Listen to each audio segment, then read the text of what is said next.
ఇంకా కాశ్మీర్ ఎగ్జిబిషన్‌కి వెళ్ళామని చెప్పాం కదా! ఇక్కడ జలకన్యలతో పాటు కొన్ని యానిమల్స్‌ని కూడా అయితే పెట్టారు. అవి ఏంటో చూసేయండి ఈ వీడియోలో. ఆల్రెడీ మన ఛానెల్‌లో లాంగ్ వీడియో పోస్ట్ చేశాను. ఇంట్రెస్ట్ ఉన్న వాళ్ళు చూసేయండి. ఇక్కడ టైటిల్ కింద ట్యాగ్ చేస్తాను.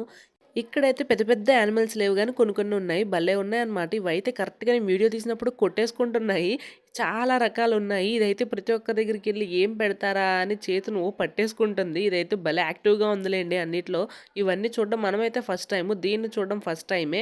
ఇంకా మిగతావన్నీ మనకు తెలిసినవే ఆల్మోస్ట్ పెట్టారు. ఈ పిచ్చుకలైతే భలేగున్నాయన్నమాట. ఈ చిలుక చాలా అన్నీ మనకు తెలిసినవే ఎక్కువగా పెట్టారు. గిన్నె కోళ్ళు, అలాగే ఇలాంటి రకాల చిలుకలన్నీ పెట్టారు.